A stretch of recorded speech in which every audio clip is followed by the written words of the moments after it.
Hey everyone, just checking in for those of you who are new. My channel is called A Theory of Nothing. I am the host, Scott. On this channel I deal with anything relevant to the quantum effect, the Mandela effect. Thoughts, feelings, research, new MEs,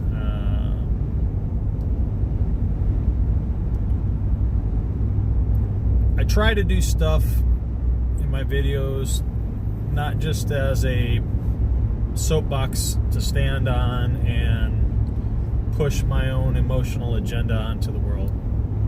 A lot of YouTubers do that, and they're thanked with thousands and thousands of subscribers often for doing it. I don't care about that standpoint. I'm fine with being a small channel, and when my message is meant to go where it needs to go, it does. And often, clips from my videos are pulled out and tied in with other people's channels on their videos and stuff like that, and that's perfectly okay. I make no qualms about that. As everyone knows, my videos are not meant for children, and they are free to share and free to use. So I'm okay with that. For me, it's more important to spread awareness, to share our truth with each other within our community, to those who may be outside of the community or new to coming into it, and to hopefully be able to make everyone aware and wake everyone up to what's going on. So that's the big question, right? What is going on? Anyone who's been around the community for more than 5 minutes knows that reality is changing. And not just from, another day, another hour, another minute, another second changing, because that's going to happen. That's always happened in all of our histories. I'm talking reality is now, in all appearance, fluid, like Play-Doh. And by the minute, changes in reality are occurring. And it seems to be, for me in my life, the more I stay in and focused in on the quantum effect, the Mandela effect as it's being called, the quicker paced and more wide-ranged the variations occur. Now, is that relevant only to me being in Arizona, in the Phoenix area, and this being a global hotspot based on its location, being on the 33 parallel, being in the southwest region? There's always been a lot of new age kind of thought processing in Arizona. Also, we have a lot of tribal reservations. So is it because they're more in harmony with Gaia, Mother Earth, and nature? I don't know. It could be that it's more individualistic based than anything else, because from the few people that I have communicated with and or other channels that I've watched, that I feel are guys that are being or women that are being honest with their integrity, it seems not defined by a grid point or a certain location around the world. It really, really seems like it's very randomized. And I'm sure that it happens, it's happening to people who cannot get the internet, who do not have access to it. China probably happens a lot, but they're in a internet locked society, right? Being as its dictatorship type rule, Chinese has their own internet. When you go over there, and I've been over there to visit, I had no access to the World Wide Web. The only thing I had access to was China's internal internet structure and system. So it was really odd, and I'm sure a lot of places are like that. I don't really know how many are like that around the world. I just know in a staunch communistic type of dictatorship type of environment, that you'll get that. So it may happen in certain, is it Korea, North Korea, or whatever, South Korea. It probably happens in certain parts of the Arab nations, and I'm sure there's plenty of other areas around the world that happens with. And I know that's one of the things that Elon Musk propagates with him wanting to do these new micro-satellite launches and stuff that he's been talking about, which is bringing internet to the world. I don't know how you would do that without having ground-based equipment to be able to receive those signals, but that's the agenda that he is pushing, in line with all the other stuff he's doing with the SpaceX program. So we still are in a state of not understanding why we are experiencing these changes. What is causing them? If they are even being caused by anything, or if they are the inherent nature of existence. I know I personally have proposed in many videos that CERN may have had something to do with it. That it could be God, as some people do, or Creator, as my feeling on stuff is. The thing is, we just don't know. Even those who feel that they are in a harmonic resonant synchronicity with Gaia, with Earth, and with Creator, with God, and that they get either universal or with the universe even, and get the nudges from the universe. Typically, the ones who I think are most closely tuned or in tune with that are in the artistic community. Those who are really just non-controlled and are really kind of more hippie-based-ish in their mentality and easygoing, and and I'm not thinking 70s hippie either. I'm not, not that kumbaya, my lord, and sitting around the fire dropping peyotes and dropping peyote and smoking dope and just like running around naked. There may be some of that goes on, but I'm thinking more from the, not even the hipster approach, because that's, the hippie ape is probably a bad word for it, but more in tune with that, being in touch with the planet, more like almost like a Buddhist or a monk kind of approach. Someone who's in harmony and in sync with the world in which we're in, or the universe in which we're in, depending on the thought process of what's happening around us. A couple of those people, though, that I've heard don't feel that we're necessarily jumping into different realities, that it's more so that the reality around us is altering and changing to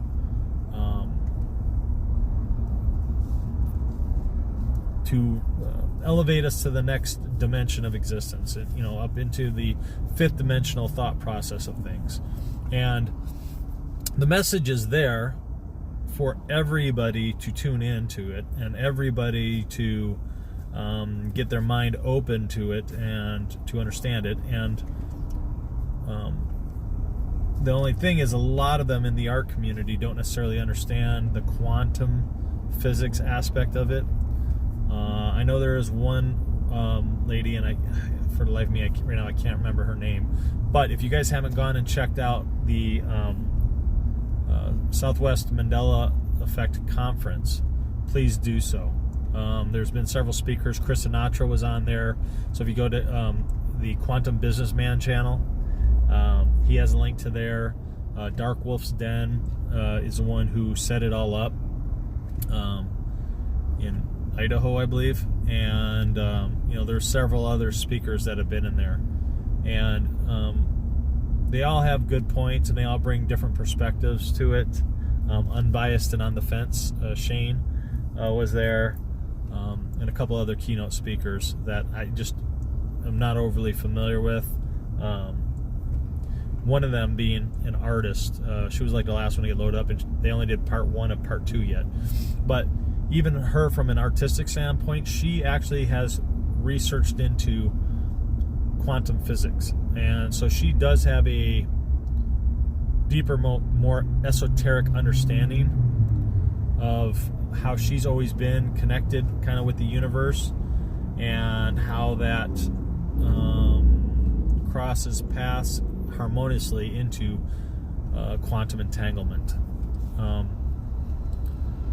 So again, I can't, based on my channel, and the reason I set it up as a theory of nothing, fully set in line or get on the fence with anybody and what they're propagating as their opinion about what this all is and what this all means. But we also have to, as individuals, as individual consciousness and awareness, allow ourselves to be in sync and in harmony with everyone else and their consciousness.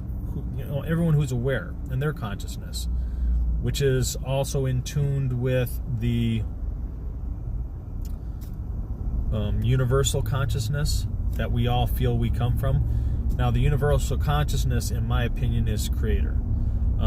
Whether or not that universal consciousness is a entity as we define it as humans, or it is an assembly of all of our individual consciousness, which is what my bigger belief when it comes to Creator is, that it's not an individual person as we define it through the Bible. That it is not God as an individual, and then angels and disciples and all this other stuff below him or her, or the all all-powerful one. I believe we are all creators. That we are all conscious beings, and I believe that we are all God, as the definition term of defining the entity that controls and creates everything. But I don't believe that it's an individual being, and I've taken a lot of time to try to wrap my brain around when I've said the term Creator, and the different, when I studied into biblical text when I was really young, and it's been a long time, but that I really settled into it for a while. And when I felt in touch with Creator, when I felt in touch with God, was when I was kind of like letting go, when I was being more free-spirited. I was very, very artistic as a child growing up. I don't know how many of you are, but if you were, or you still are today, please let me know. And the art doesn't have to be defined as just being able to pick up a pencil and draw on a piece of paper, or freehand stuff. Your artistic creativity can be more mechanical based, which is assembling stuff, or it can be from writing equations in a scientific perspective. Anything anything that could be drawn back into creationism, is artistic inclined, is scientific inclined, I think there's more of us if we all really settled into ourselves and really gave ourselves some onus as to, and thinking back to where we were as a child, even thinking back to maybe what we do on a daily basis, that we all have that creative aspect, and they're different. Doesn't mean that we all can't do what each other does, because I think if we were to focus in with intent and really kind of let go and let the universal consciousness guide us, I think that we all can understand deeply quantum physics. We can all understand potentially what's going on, really, and there's a possibility that we could all synchronize with each other and be able to, I mean, as crazy as this sounds, but be able to share thought, right? When we say something resonates with people, it's not like it just like it touches your soul, your spirit, or that it speaks to your mind. I believe that resonate, that resonation that's occurring is because our consciousnesses are tuning to each other, are entangling with each other. I don't believe it's just as simple as words being spoken.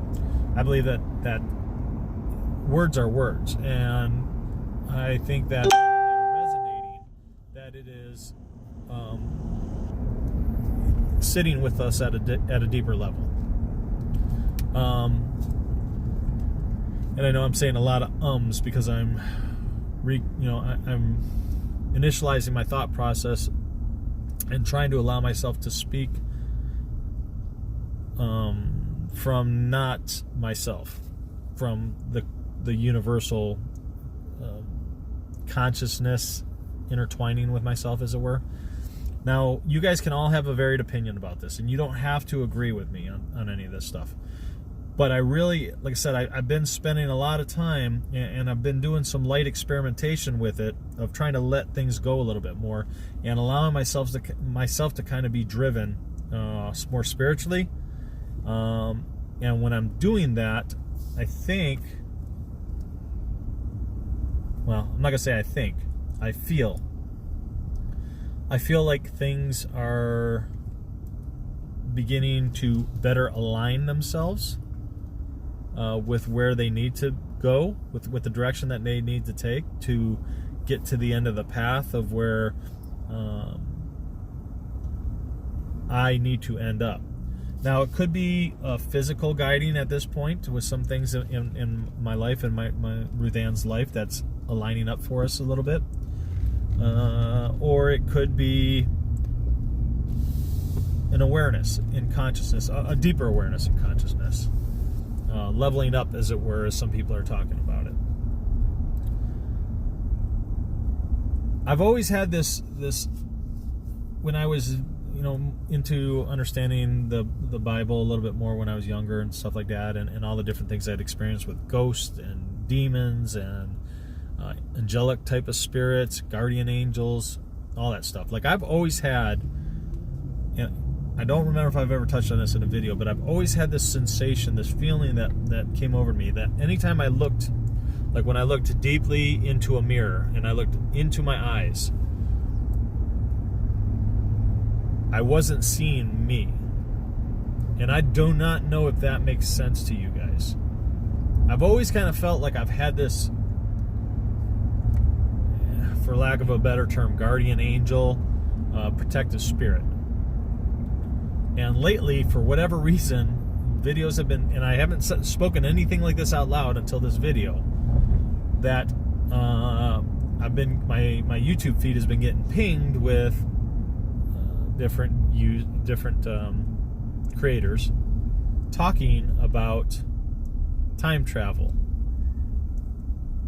But time travel not from a physical perspective of time travel.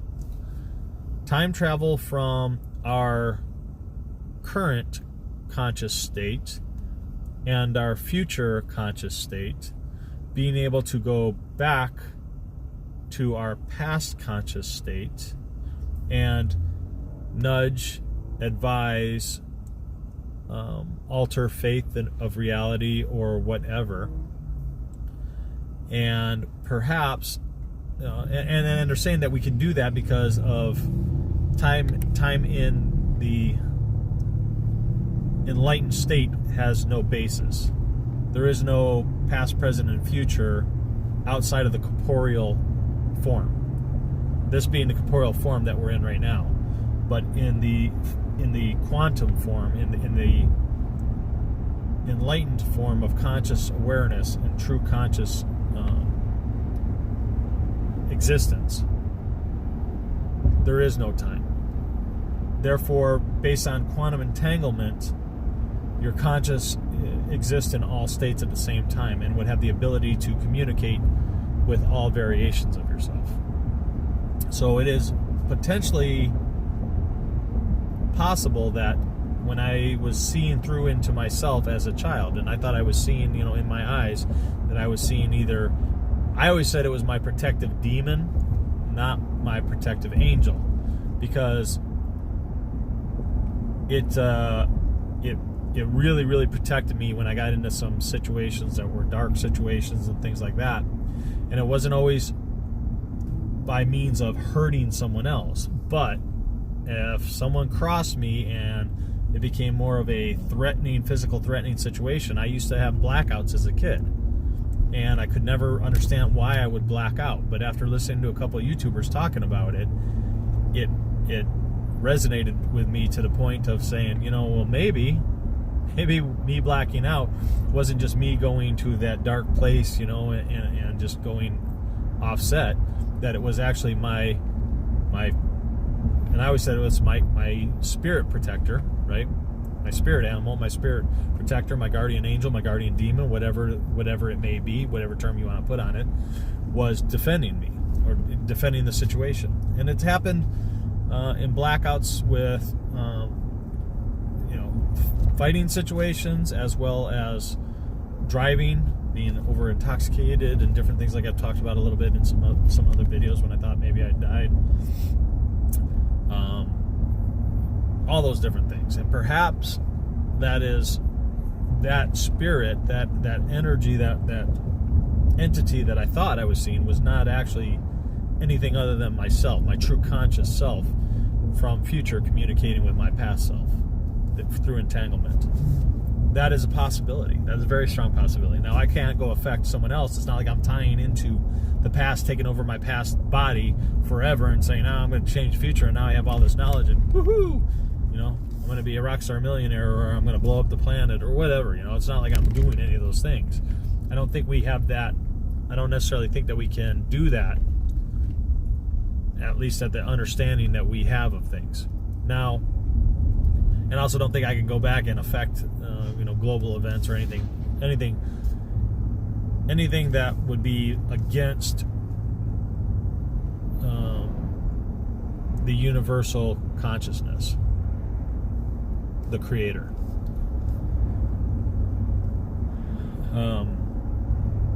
So let me know your thoughts on all that. I mean, let me know if that even kind of resonates with you guys.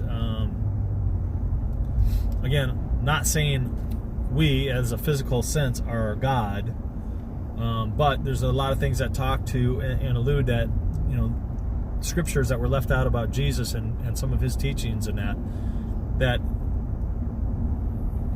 he was not saying he was God. He was saying all of us are God, of God. Now, of God can have many interpretations. One of which being you are a part, like a physical, thinking of it from a mundane mentality perspective, you're a physical creation of God. But what if that is not what he meant? What if he had meant that we are literally all part of God? We are all literally of the same consciousness stream.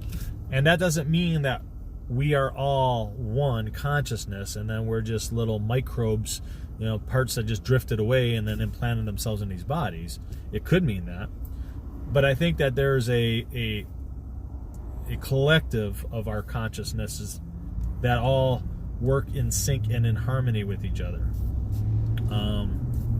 have a universal voice and a universal understanding, yet all share unique experiences of the individual conscious entity.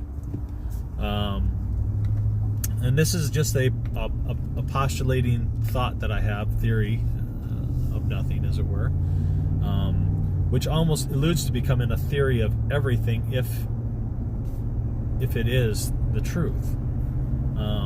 And I do not know, I do not have any, I do not have any data to back up my feelings and my thoughts about this. There's a lot of people that talk about it, from those who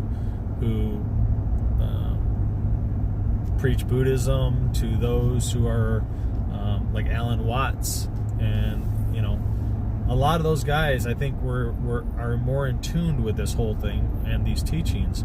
And it's not that they can ever get necessarily to that finite level. However, they have a deeper understanding than the general populace. Therefore, they are more in connection with that universal creator, the universal consciousness, God. Okay? And a lot of them talk about God as existing. Depends, and it doesn't matter if it's individuals or a group or different things like that. If you go back to some of the really, really old scriptures, it talks about the creation of the world. There's a lot of phrases that are, we based more than a single creator, and that would also allude more to us all being that creator. We're just in a physical vessel now, experiencing this world, this life, even though reality is changing, or we're moving in and through into different realities or different places within a single universe. Perhaps that we are all still in one universe, and that we are jumping into alternate planetary system that is set up and modulated the same way. I don't know.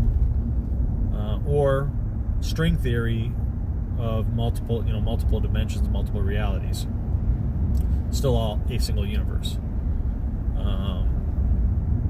It could literally be any of these things, any of those possibilities. I don't know. So I want to keep growing on this path a little bit, though, and keep diving into it, because again,